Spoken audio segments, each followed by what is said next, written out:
நீங்கள் ஒரு பொறுப்பான ஆளா? இதை கொஞ்சம் கேளுங்க. இதை பற்றி யாரும் பேசியிருக்கவே மாட்டாங்க. அவர் ரொம்ப பொறுப்பான ஆளுப்பா. எந்த வேலை கொடுத்தாலும் பர்ஃபெக்டாக முடிச்சிடுவார். இவர் ஒருத்தர் தான் இந்த குடும்பத்தையே தாங்கி நடத்துகிறாரு.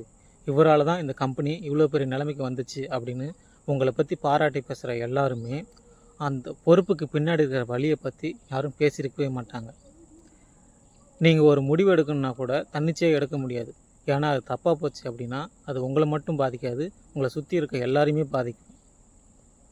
உங்களுக்கு ஏதாவது ஒரு கஷ்டம் அப்படின்னா யாருக்கிட்டையும் அவ்வளோ சீக்கிரமாக போய் கடன் கேட்க மாட்டீங்க. ஏன்னா உங்களுக்குன்னு ஒரு மரியாதை இருக்கும். யாருக்கிட்டையும் போய் அவ்வளோ ஈஸியாக ஹெல்ப்னு கேட்க மாட்டீங்க.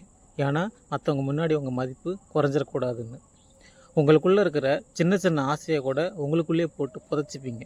உதாரணத்துக்கு, ஒரு ட்ரெஸ் எடுக்க கடைக்கு போவீங்க. அங்கே ஒரு நல்ல ட்ரெஸ் உங்கள் கண்ணில் படும். அதை எடுக்கலான்னு சொல்லி ஆசையாக கிட்ட போய் பார்த்தா அந்த ட்ரெஸ்ஸோட விலை ரொம்ப அதிகமாக இருக்கும். இவ்வளோ காசு கொடுத்து இந்த ட்ரெஸ் எடுக்கிறதுக்கு பதிலாக இதே காசுக்கு இன்னும் 2-3 ட்ரெஸ் சேர்த்து எடுத்துக்கலாம் அப்படின்னு சொல்லி எடுத்துகிட்டு வந்துடுவீங்க. இந்த மாதிரி உங்களுடைய சொல்ல முடியாத வழிகள் எல்லாத்தையும் உங்களுக்குள்ளேயே போட்டு புதைச்சிக்கிட்டு மற்றவங்களுக்காகவே ஓடிக்கிட்டு இருக்கீங்களா? ஓடுறதை கொஞ்சம் நிறுத்துங்க. இந்த மாதிரி ப்ரெஷரை நீங்களும் ஃபீல் பண்ணியிருந்தால் அதை கமெண்ட்டில் சொல்லுங்கள். இந்த ப்ரெஷர்லாம் எப்படி ஹேண்டில் பண்ணுறது, இதுக்கான சொல்யூஷன்லாம் என்ன அப்படின்றத நான் நெக்ஸ்ட் வீடியோவில் சொல்கிறேன்.